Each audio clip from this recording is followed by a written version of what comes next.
ప్రస్తుత సమాజంలో mineral water plants పుట్టగొడుగులా పుట్టుకొస్తున్నాయి. పట్టణాలు, గ్రామాల్లో సైతం ఈ వాటర్ ప్లాంట్స్ దర్శనమిస్తున్నాయి. పల్లెల నుంచి పట్టణాల వరకు మినరల్ వాటర్ వినియోగం పెరిగిపోయింది. ప్రజలు కొని తాగే నీరు అసలైనా నకిలీనా అని తెలుసుకునే పరిస్థితి నెలకొంది. దీనిని ఆసరాగా చేసుకుని మార్కెట్లో మినరల్ వాటర్ పేరిట అక్రమ దందాకు తెరలేపారు వ్యాపారులు. వీధికో వాటర్ ప్లాంట్ను ఏర్పాటు చేస్తూ నాణ్యతా ప్రమాణాలు పాటించకుండా ప్రజల ప్రాణాలతో చెలగాటమాడుతున్నారు. నీటి ప్రమాణాలను పరీక్షించాల్సిన అధికారులు నిద్రావస్థలో జోగుతున్నారనే ఆరోపణలు వెల్లువెత్తుతున్నాయి.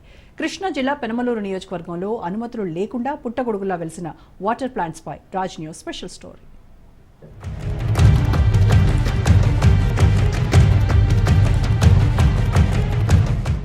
నీరు సృష్టిలో ప్రతి జీవరాశికి అవసరమైనది. మంచినీరు లేకపోతే మానవాళి లేదు. అయితే ప్రపంచంలో కేవలం 10% నీరు మాత్రమే త్రాగడానికి అనువైనదిగా ఉంది. మారుతున్న కాలక్రమంలో పెరుగుతున్న జనాభా వలన భూగర్భ జలాలు అడుగంటి మంచినీటి కొరత రోజురోజుకు పెరిగిపోతుంది. ఒకప్పుడు పల్లెల్లో బావులు, బోర్ల నుంచి వచ్చే నీటిని, పట్టణాల్లో కుళాయిల నుంచి వచ్చే నీటిని త్రాగేవారు. కానీ ప్రస్తుత రోజులలో పేద, ధనిక తేడా లేకుండా ప్రతి ఒక్కరూ మినరల్ వాటర్ ని తాగడం మొదలుపెట్టారు.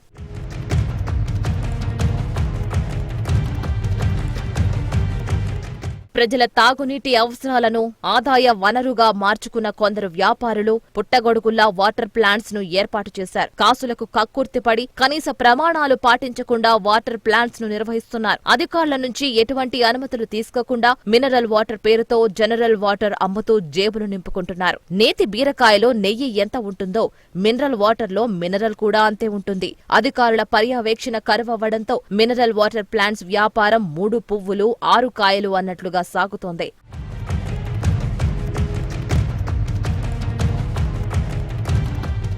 అసలైతే చిన్న హోటల్స్ పెట్టుకోవాలన్నా, కిరాణా దుకాణాలను పెట్టుకోవాలన్నా మున్సిపాలిటీ నుంచి లేదా పంచాయతీ నుంచి ట్రేడ్ లైసెన్స్ తీసుకోవాల్సి ఉంటుంది. కానీ నీటిని శుద్ధి చేసి బాటిల్స్ లో నింపి విక్రయించే వాటర్ ప్లాంట్స్ నిర్వాహకులు మాత్రం ఇవేవీ పట్టించుకోవడం లేదు. ఎలాంటి లైసెన్సులు, అనుమతులు తీసుకోకుండానే వ్యాపారం చేస్తున్నారు. ప్యూరిఫైడ్ వాటర్ పేరిట ఎక్కడ పడితే అక్కడ వాటర్ ప్లాంట్స్ ను ఏర్పాటు చేస్తున్నారు. జనవాసాల మధ్య బోర్లు వేసి తూతూ మంత్రంగా నీటిని శుద్ధి చేసి అందమైన డబ్బాల్లో నింపి సొమ్ము చేసుకుంటున్నారు.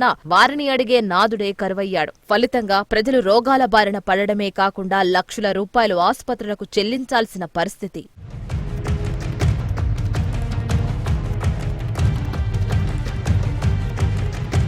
పెనమలూరు నియోజకవర్గ పరిధిలో ఉయ్యూరు, కంకిపాడు, పెనమలూరు, తాడిగడప మున్సిపాలిటీ పరిధిలో మినరల్ వాటర్ ప్లాంట్స్ సుమారు 20,000కు పైనే ఉన్నాయని చెప్పొచ్చు. అయితే వీటిలో మున్సిపాలిటీ లేదా పంచాయతీ అనుమతులు తీసుకున్న ప్లాంట్స్ సంఖ్య వేళ్ల మీద లెక్క పెట్టవచ్చు. ప్రజల్లో మినరల్ వాటర్ కు డిమాండ్ పెరుగుతున్న నేపథ్యంలో నీటి నాణ్యతకు తిలోదకాలు ఇస్తూ ప్రజలను మోసం చేస్తున్నారు. దీనివల్ల కొన్ని రోజుల పాటు నిల్వ ఉండాల్సిన ఈ మినరల్ వాటర్ కేవలం 2 రోజులకే దుర్వాసన వస్తూ నీటిలో ఫంగస్ వస్తుందని ప్రజలు వాపోతున్నారు. దీనివల్ల లివర్ సంబంధిత వ్యాధులతో పాటు కలుషిత నీటి వలన డయేరియా, కలరా వ్యాధులు సైతం వచ్చే అవకాశం ఉందని వైద్యులు చెబుతున్నారు.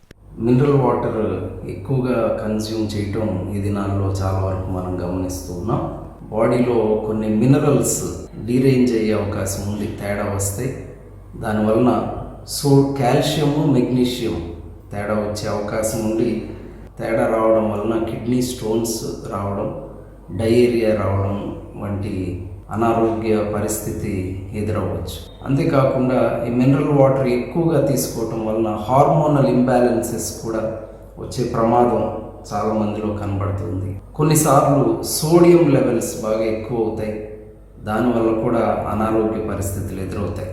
పెనమలూరు నియోజకవర్గంలో వేల సంఖ్యలో మినరల్ వాటర్ ప్లాంట్స్ ఉన్నప్పటికీ నిబంధనల ప్రకారం అందులో ఉండాల్సిన కెమిస్ట్ ఒక్కదానిలో కూడా లేకపోవడం ఆందోళన కలిగిస్తోంది. BIS నిబంధనల ప్రకారం నీటిని 12 సార్లు శుద్ధి చేసిన అనంతరం ఫిల్టరింగ్, ఏరియేషన్, కార్బన్ ఫ్యాక్టరైజేషన్ లాంటి ప్రక్రియలు నిర్వహించాలి. నీటిని బాటిల్స్, క్యాన్లలో నింపడానికి ముందు 48 గంటల పాటు శుద్ధి చేసిన నీటిని నిల్వ ఉంచాలి. ఆ తర్వాత మాత్రమే ప్రజలకు సరఫరా చేయాలి. కానీ పెనమలూరు నియోజకవర్గంలో మాత్రం అవేవీ జరగవు. కేవలం 1 లేదా 2 సార్లు ఫిల్టర్ చేసిన అనంతరం నీటిని క్యాన్లలోకి నింపి అమ్మకాలు కొనసాగిస్తున్నారు.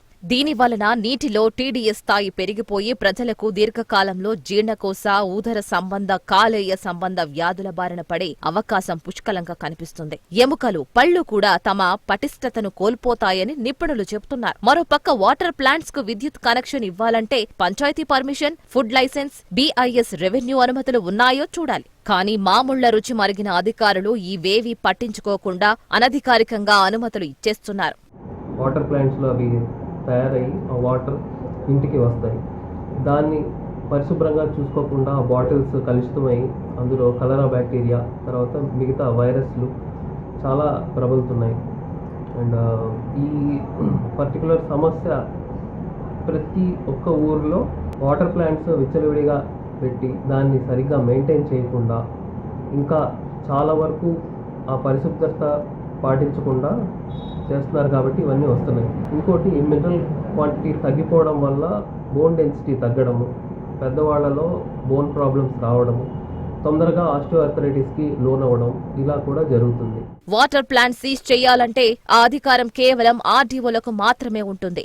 ఆర్డీఓ నుంచి ఆదేశాలు వస్తే మండల తహసీల్దారు, ఫుడ్ సేఫ్టీ అధికారులు కలిసి సీజ్ చేయొచ్చు. ఇప్పటికైనా సంబంధిత అధికారులు అనుమతులు లేకుండా పుట్టగొడుగుల్లా పుట్టుకువచ్చే ప్రజల ఆరోగ్యాన్ని హరిస్తున్న మినరల్ వాటర్ ప్లాంట్స్ పై దృష్టి సారించి అక్రమంగా నిబంధనలకు విరుద్ధంగా నడుస్తున్న వాటిని సీజ్ చేయాలని ప్రజలు కోరుతున్నారు.